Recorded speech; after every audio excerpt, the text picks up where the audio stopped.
Assalamualaikum warahmatullahi wabarakatuh. Perkenalkan, saya Serli Audila Aryani, mahasiswa UT semester 5 kelas 5B Pokja Resey Balai, NIM 856025318. Di sini saya akan menjelaskan tentang media pembelajaran yang dapat digunakan untuk mengajarkan materi ataupun menjelaskan materi tentang penyakit di sekolah atau khususnya di sekolah SD. Nah, sebelum saya jelaskan media pembelajarannya, saya akan menjelaskan beberapa alat-alat dan bahan yang dapat digunakan sebagai media pembelajaran. Nah, pertama kita siapkan dulu perforator ya, atau biasanya sering disebut dengan pelubang kertas. Kemudian di sini saya pakai dua kertas putih HVS dan kertas berwarna kuning. Ini kertas origami ya.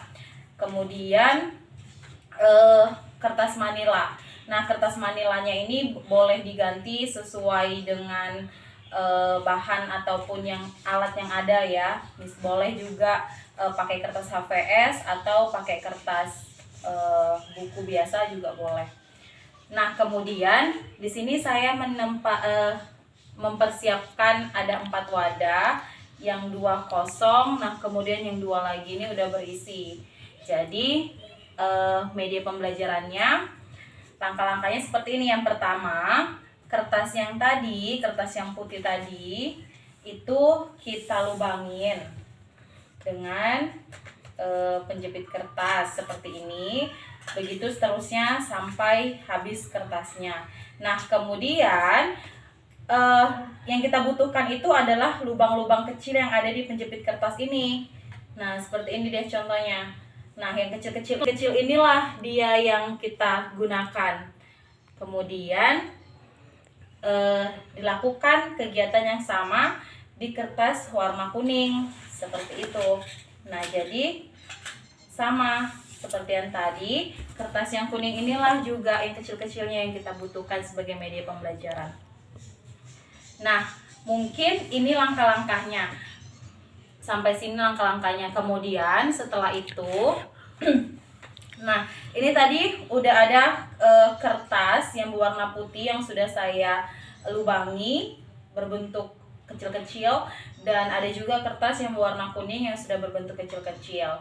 Nah, jadi di sini bagaimana caranya nih dua benda ini supaya bisa kita jadikan media pembelajaran? Begini, yang warna putih ini kita ibaratkanlah kondisi siswa yang sehat. Artinya kalau putih itu artinya kan bersih, berarti bersih itu sehat. Nah, sedangkan yang warna kuning inilah dia yang jadi penyakitnya seperti itu. Nah, kemudian di sini kan tadi masih ada wadah atau tempat yang kosong. Ini kita ibaratkan siswa tadi, ada si A dan ada si B.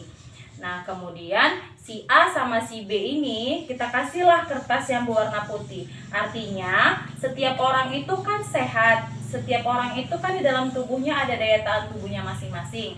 Jadi kita kasihlah di masing-masing wadah tadi yang kita ibaratkan sebagai siswa A dan siswa B tadi kertas yang berwarna putih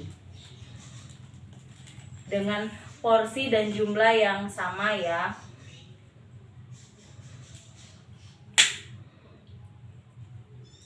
Nah, ini kan udah ada 2 wadah. Nah, wadahnya ini masing-masing udah berisi kertas yang berwarna putih. Nah, jadi ini diibaratkan siswa si A dan si B. Kemudian ini kertas yang tadi kita ibaratkan sebagai penyakit. Nah, kemudian di sini salah satu siswanya itu sedang mengidap penyakit. Contohnya misalnya dia lagi terserang flu dan batuk, misalnya seperti itu kan. Atau misalnya penyakit-penyakit yang mudah menular lainnya lah. Nah, seperti ini. Kemudian ini udah saya campur, jadi ibaratnya si B ini sudah terkontaminasi virus flu ataupun batuk ya. Jadi dia posisinya lagi batuk, lagi sakit seperti itu.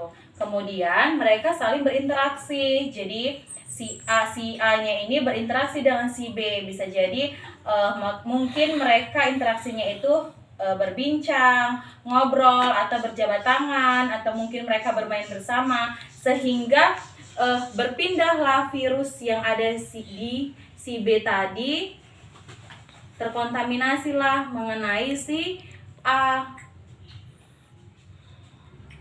Seperti itu. Jadi kita pindahkan virusnya yang ada di si B kepada si A. Nah, kemudian setelah itu si A ini sudah terkena virus yang disebarkan atau yang terkontaminasi dari si B tadi. Nah, untuk mengetahuinya apakah virus ini